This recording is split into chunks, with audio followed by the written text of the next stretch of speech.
The stars burned cold and bright on the night Princess disappeared. She was 23 years old, the eldest daughter of Queen and the pride of the Empire. Her silver blood carried the power of 10 generations. Her mind was sharp like a blade. Her beauty was known across 100 worlds, and on that night she was traveling through the outer colonies on a mission of peace.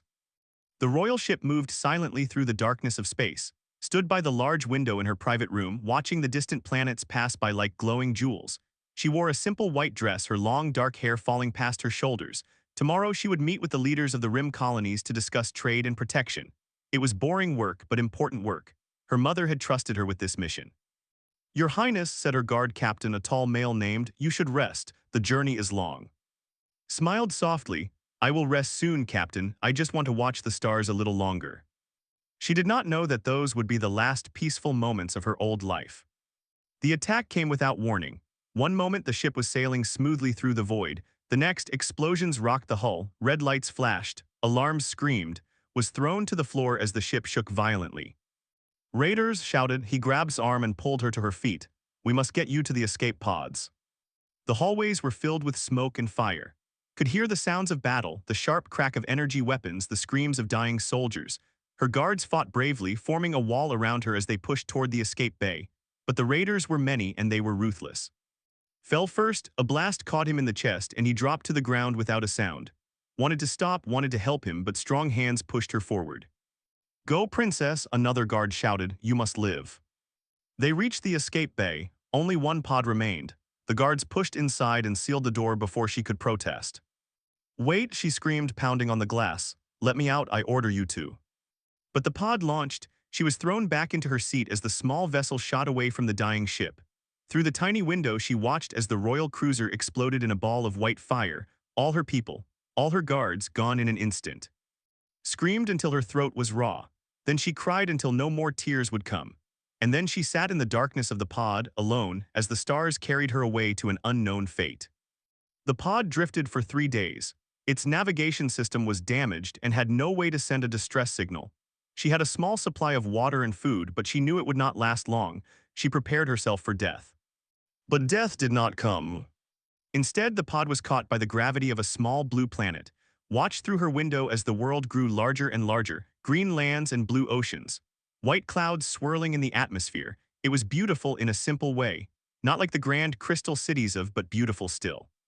The pod crashed in the middle of a wide field. The impact knocked unconscious.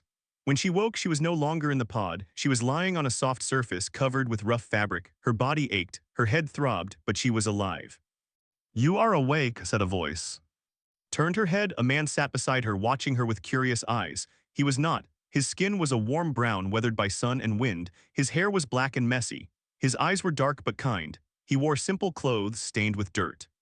"Where am I?" asked. Her voice was weak. "My farm," the man said. "I found you in the field. Your ship, I think it made a big hole in my corn." He laughed a little like it was a joke. "I am. What is your name?"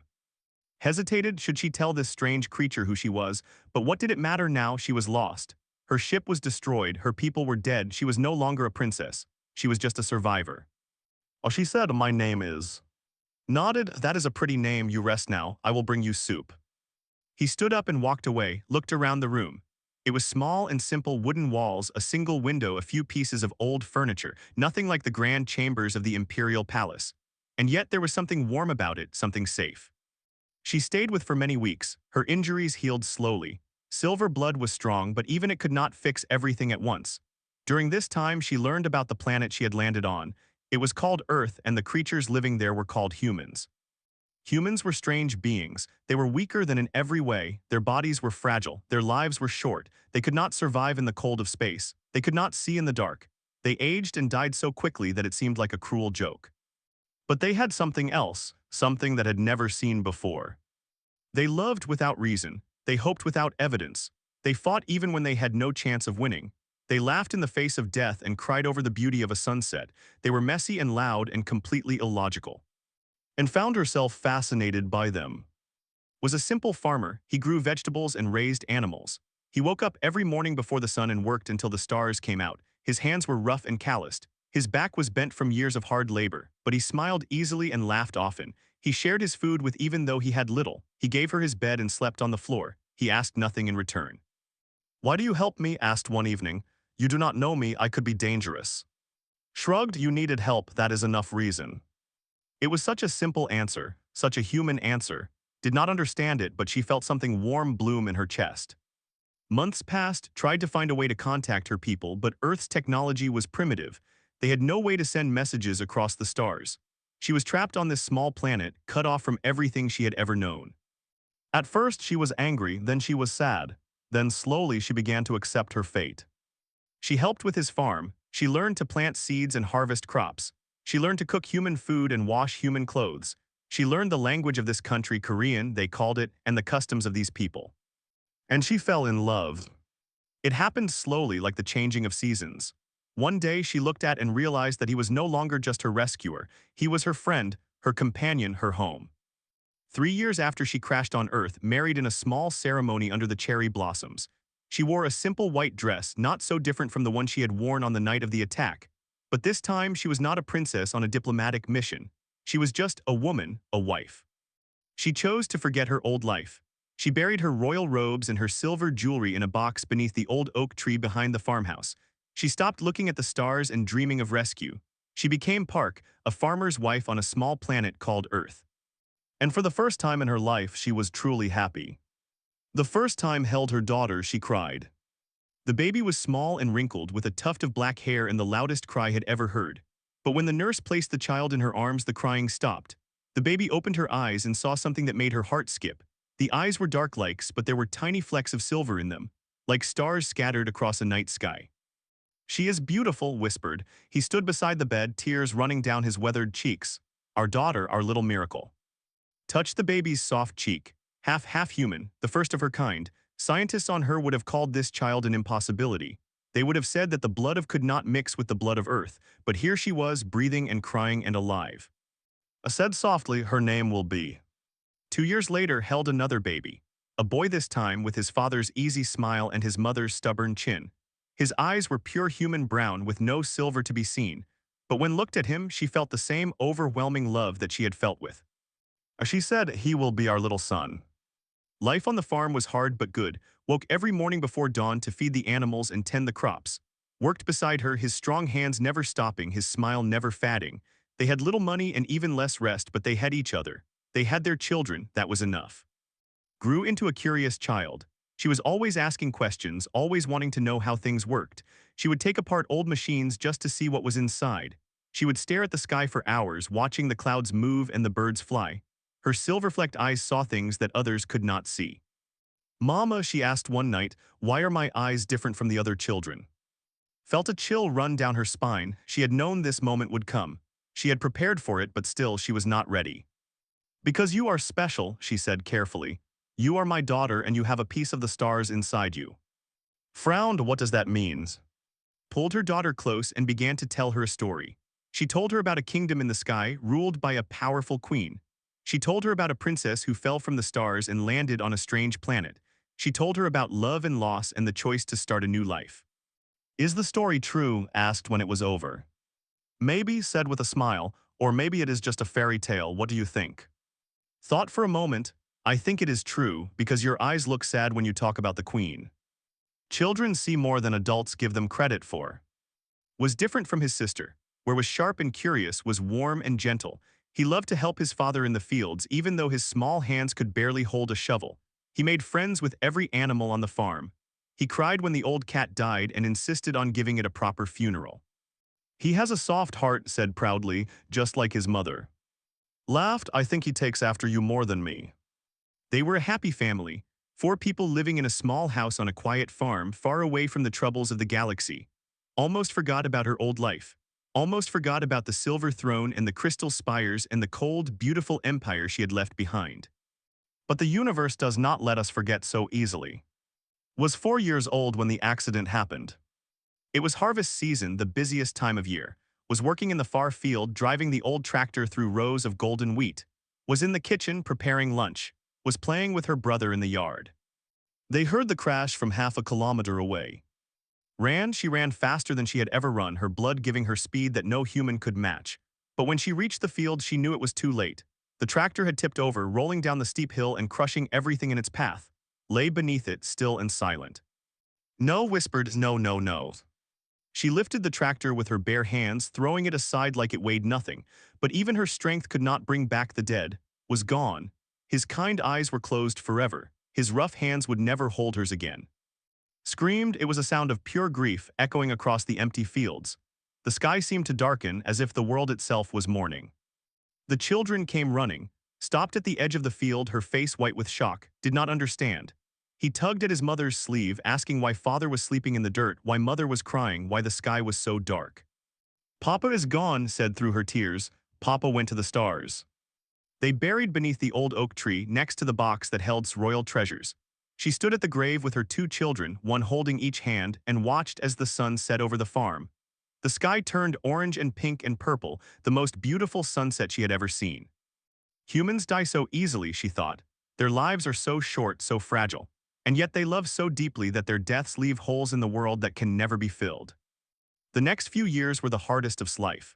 She had to run the farm alone, raise two children alone, survive alone. There were nights when she was so tired that she could barely stand. There were days when the grief was so heavy that she could not get out of bed.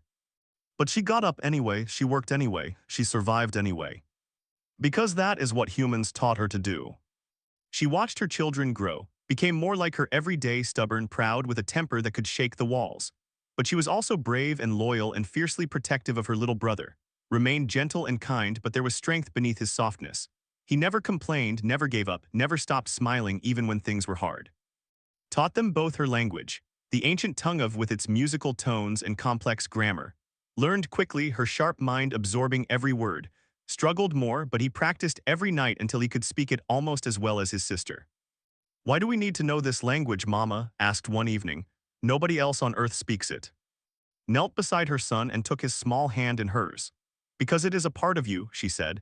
Even if you never use it, even if nobody else understands it, it is yours. It connects you to a bigger world than you can imagine. The kingdom in the sky? Asked.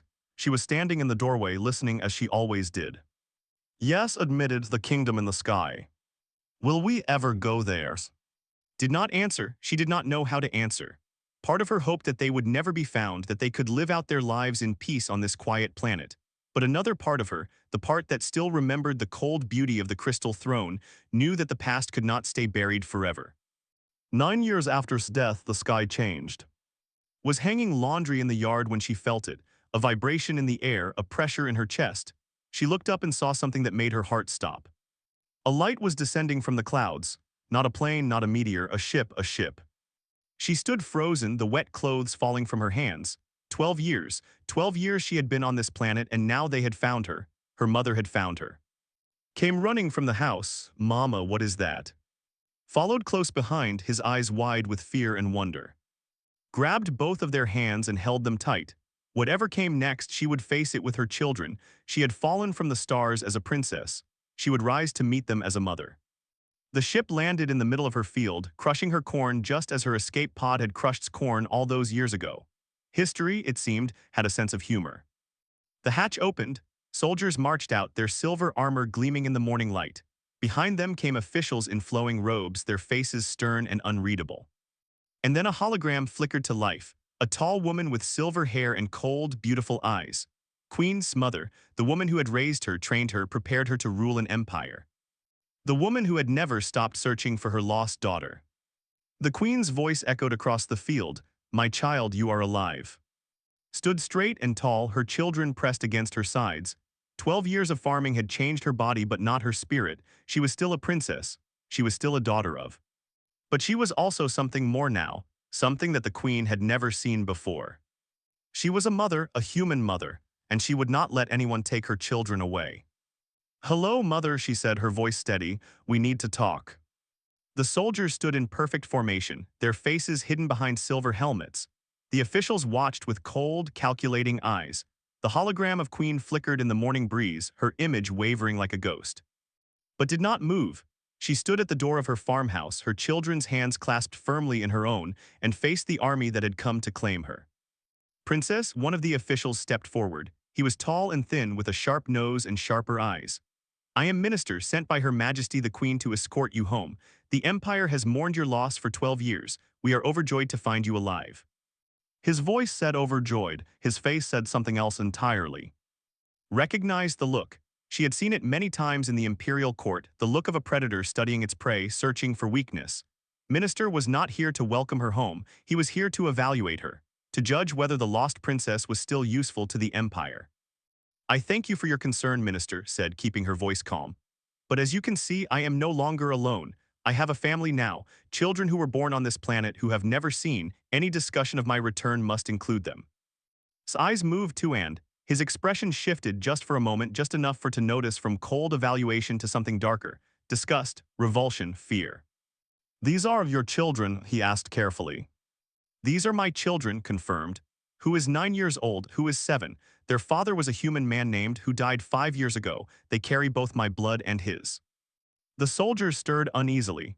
The officials exchanged glances. Even the hologram of Queen seemed to flicker with surprise. Half-breeds, the word hung in the air, unspoken but present. In the Empire, bloodlines were everything. For 1,000 generations, the royal family had kept their blood pure, never mixing with lesser races. The idea that a princess, the eldest daughter of the queen herself, had not only married a human but produced children with him, it was unthinkable, unforgivable. Or so the old traditions said.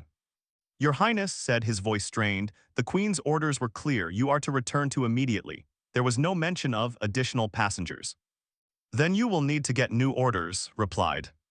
She felt squeeze her hand. The girl was scared, could feel her trembling, but she stood tall and did not look away from the soldiers. Pressed closer to his mother's side, his small face pale but determined. These humans thought with a surge of pride, these beautiful, brave humans. Turn to the hologram. Your Majesty, the princess has made a request. She wishes to bring the children with her. Queen was silent for a long moment. Her silver eyes moved from to the children, studying them with an intensity that made shrink back. When she finally spoke, her voice was cold as winter ice. These children are half human.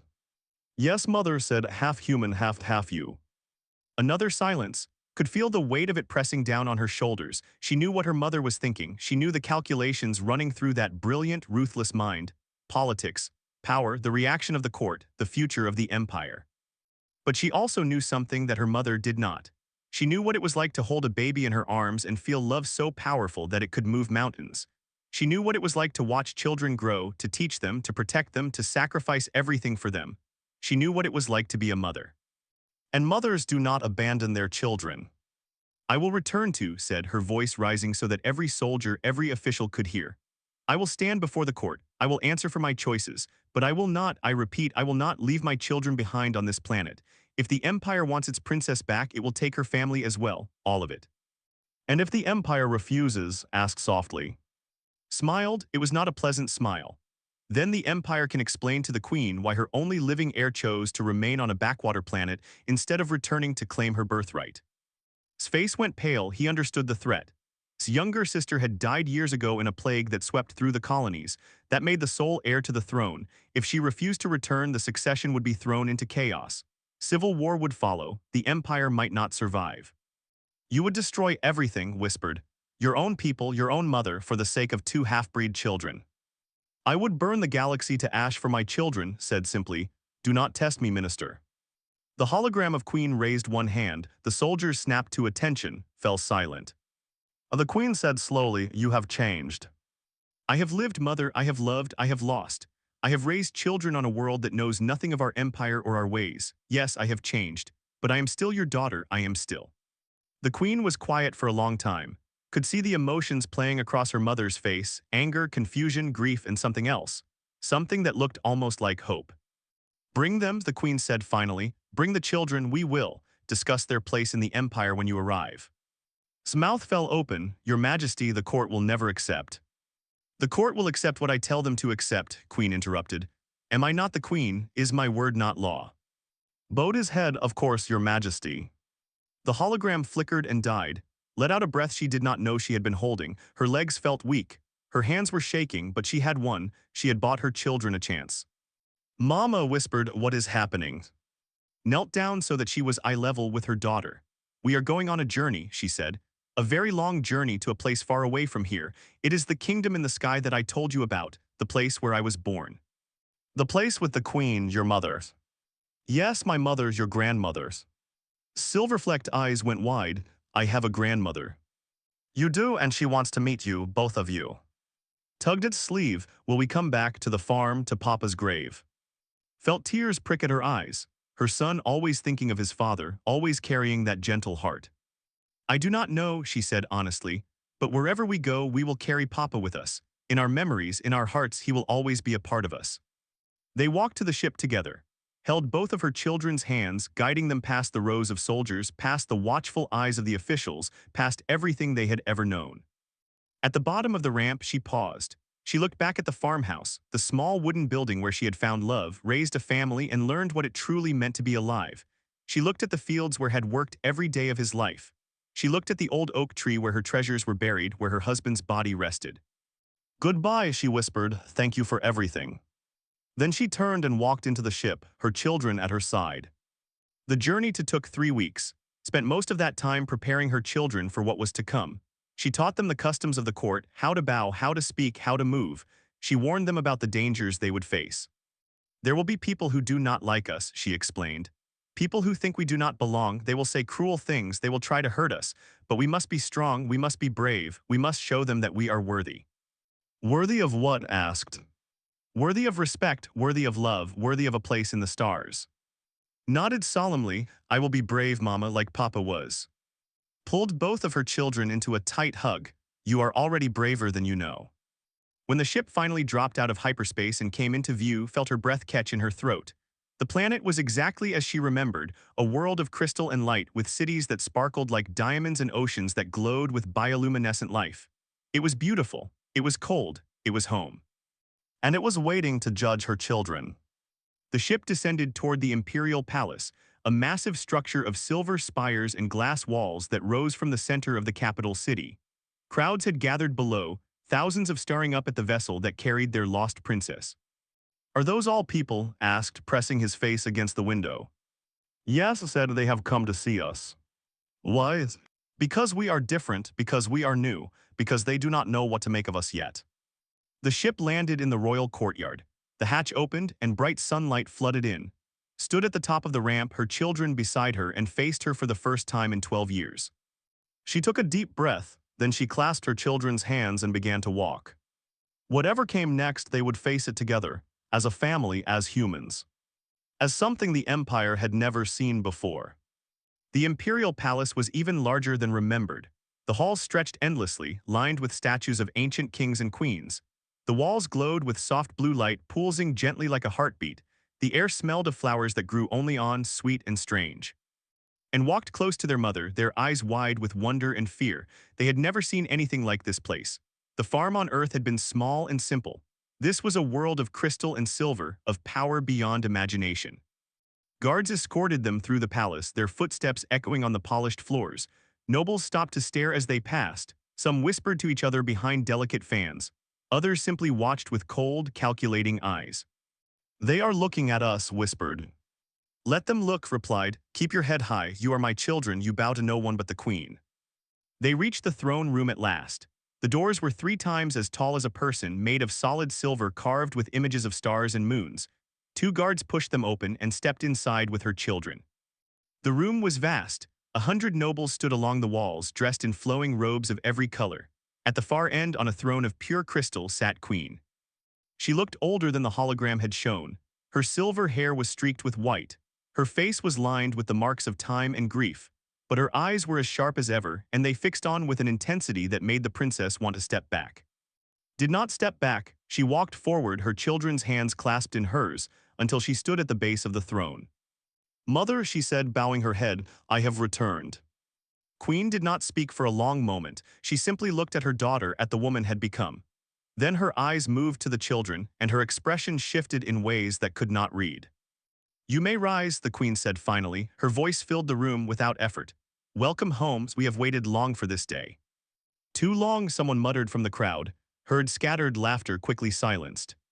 The queen ignored it. These are the children, she said. It was not a question. Yes, mother, this is my daughter, and this is my son. Come closer, children. Looked up at her mother uncertainly.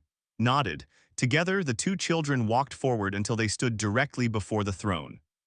Queen studied them for a long moment. She looked at its silver-flecked eyes. She looked at its gentle face. She looked for signs of blood in their human features. Do you know who I am? She asked. Swallowed hard, but she did not look away. You are our grandmother, the queen of the empire, ruler of 100 worlds. A small smile touched the queen's lips. You have taught them well. I have taught them the truths.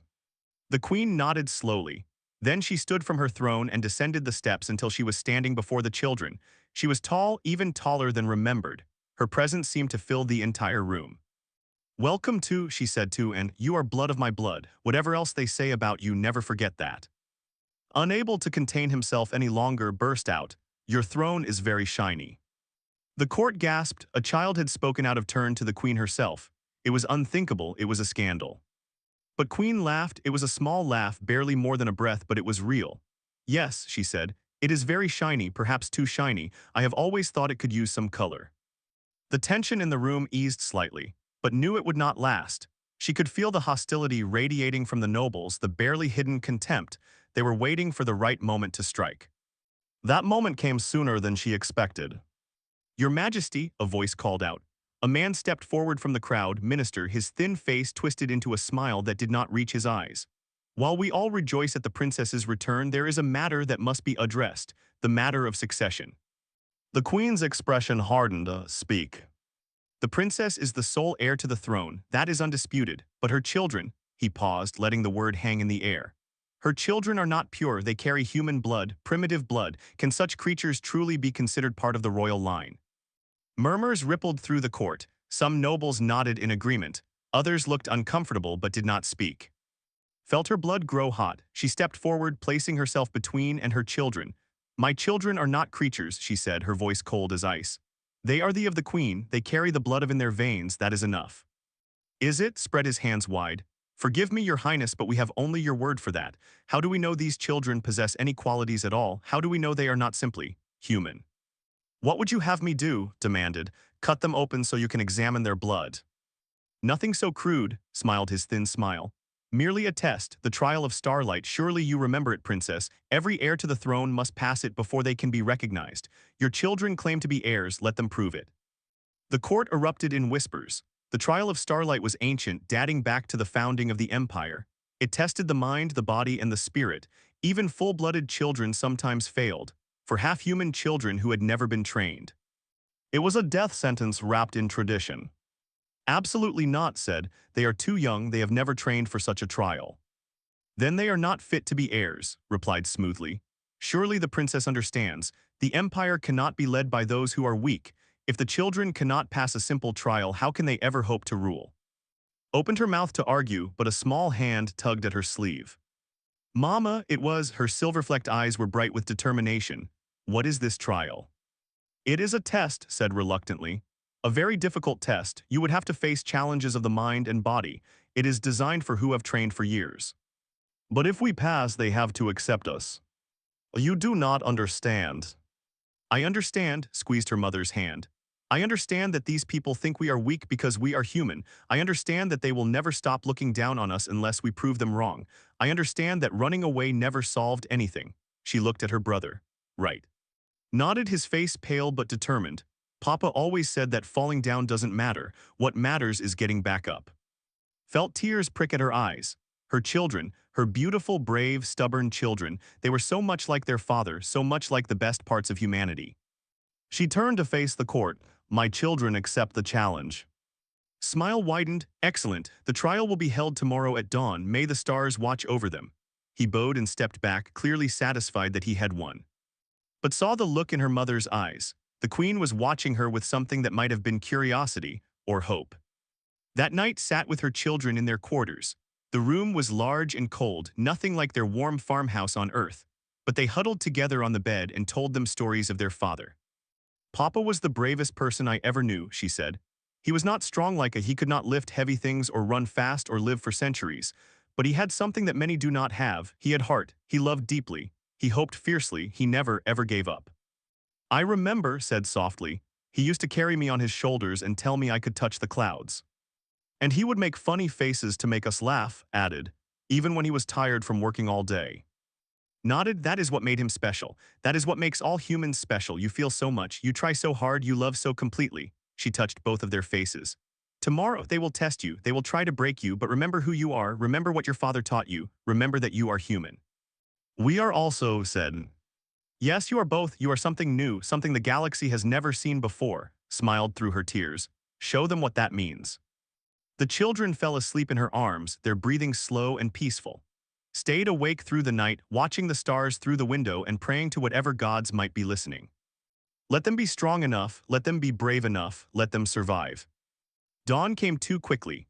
The court assembled in the trial chamber, a vast arena built into the heart of the palace. Holographic screens floated in the air, showing the two children who stood at the center of the floor. And held hands, they looked so small, so fragile, surrounded by thousands of watching, but they did not cry, they did not run. They were ready. Queen stood on the royal platform, her face unreadable. Beside her, gripped the railing so hard her knuckles turned white. Let the trial of starlight begin, the queen announced. The lights dimmed, the ground beneath the children's feet began to glow, and somewhere in the darkness, ancient machines whirred to life. The test had begun. The first trial was for. She stood alone in a room that was not a room. The walls shifted and changed, forming impossible shapes that hurt to look at. The floor beneath her feet felt solid but looked like it was made of stars. She was inside a mental labyrinth, a construct created by ancient technology to test the mind. Find the exit, a cold voice echoed through the space. You have 1 hour. Looked around. There were dozens of paths leading in every direction, each one twisting and turning in ways that logic. Children trained for years to navigate these labyrinths. They learned to think in patterns, to calculate probabilities, to approach every problem with cold, perfect logic. Had never been trained, she did not know the patterns, she did not know the rules. But she had something else. She closed her eyes and remembered the stories her mother told her. Stories of princesses who escaped from towers by braiding their hair into ropes. Stories of clever foxes who tricked stronger animals. Stories of heroes who won not by being the strongest, but by being the. The walls are not real, she whispered to herself. They are just ideas, and ideas can be changed. She opened her eyes and looked at the labyrinth differently. Not as a maze to be solved, but as a puzzle to be reimagined. She saw the patterns that they expected her to follow. And then she saw the gaps, the spaces between the patterns, the places where the rules did not quite fit. She began to walk, not along the paths that were laid out for her but through them. She pushed through walls that should have been solid. She climbed stairs that led to nowhere. She fell through floors and landed in places that had never existed before. The labyrinth fought back. It tried to trap her, confuse her, break her, but kept moving. She stopped trying to understand the maze and started trying to imagine it differently. What if, she said aloud, the exit is not at the end of the path? What if the exit is wherever I decide it is? She closed her eyes. She pictured a door, a simple wooden door like the one on her farmhouse on Earth.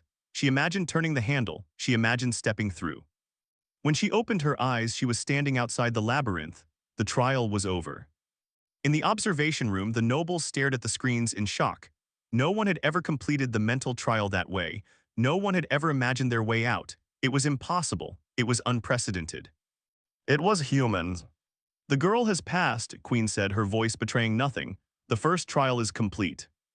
Let out a breath she did not know she was holding. 1 down, 1 to go. The second trial was for. He stood in a different room, a vast empty space with a floor of white stone. There were no walls, no ceiling, only endless space stretching in every direction. This is the trial of endurance, the cold voice announced. You will face challenges that test your body and spirit. You must not stop, you must not give up. The trial ends when you can go no further. Nodded, his face was pale, but his eyes were steady.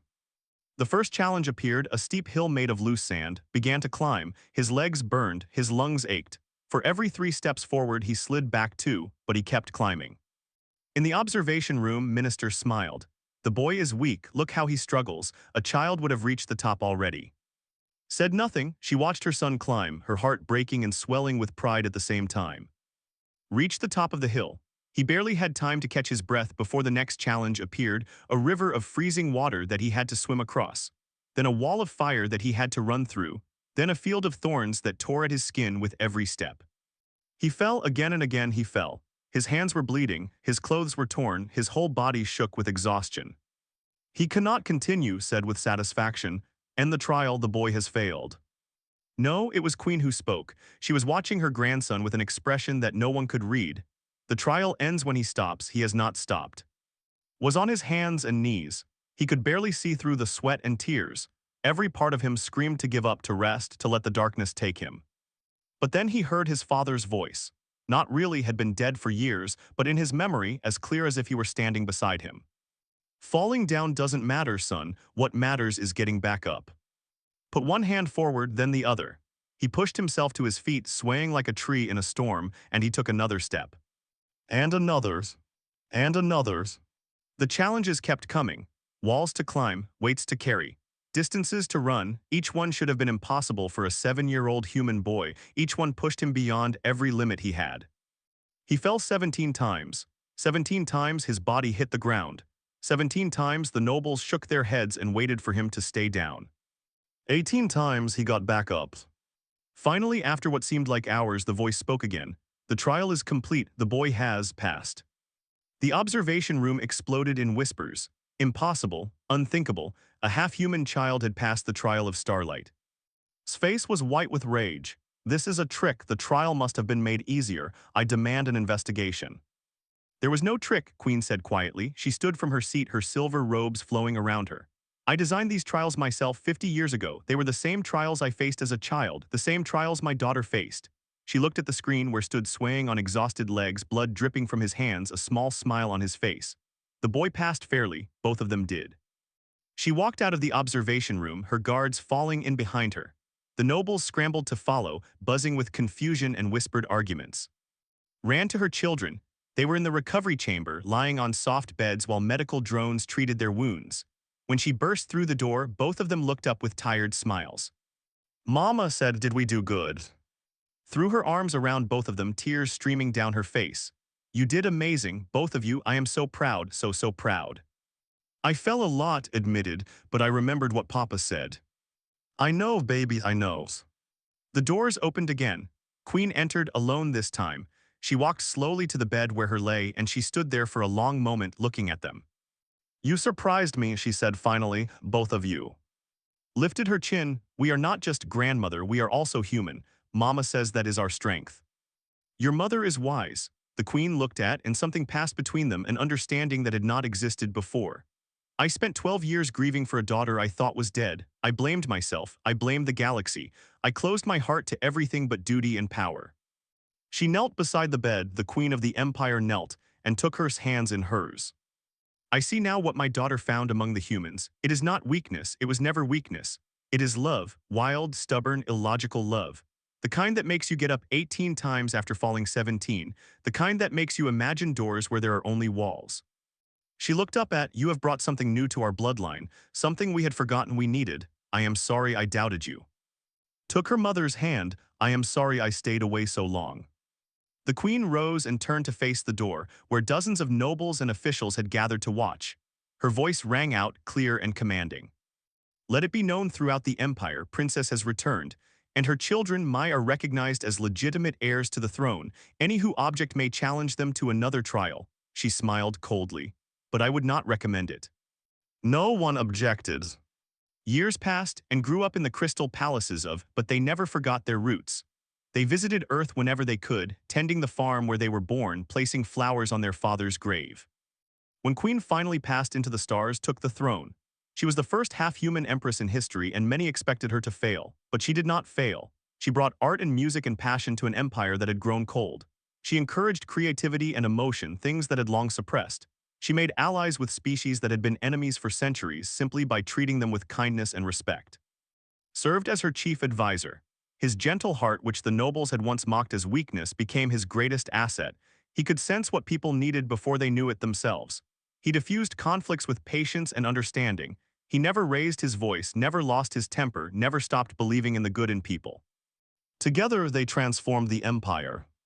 Historians would later call Reign the era of Starlight. They would write books about how she changed everything, how she brought humanity, literal humanity, to the cold perfection of culture. But never forgot where she came from. In her private chambers, away from the crystal throne and the noble courts, she kept a small wooden box. Inside were photographs of a simple farmhouse, a man with kind eyes and rough hands, a woman who had fallen from the stars and found love in the most unexpected place. And on the lid of the box, carved in letters that combined script and Korean characters, were words that she lived by every day. Falling down doesn't matter, what matters is getting back up. On a small planet called Earth, now a protected heritage site of the Empire, visitors came from across the galaxy to see the place where it all began. They walked through fields that had once grown corn. They stood before a simple grave marker beneath an old oak tree. They read the name carved into the stone, Park. Most of them did not understand why this place mattered. They did not understand why the most powerful empire in the galaxy protected a tiny farm on a backwater world. But some of them, the ones who stayed long enough, who listened carefully enough, heard the story. The story of a princess who fell from the sky, a farmer who loved her without question, two children who changed everything. And they understood. This was the place where humanity reached the stars, not through ships or technology or conquest, through love, through stubbornness, through the simple, powerful truth that getting back up matters more than never falling down. This was the place where the galaxy learned what it meant to be human. And it was beautiful.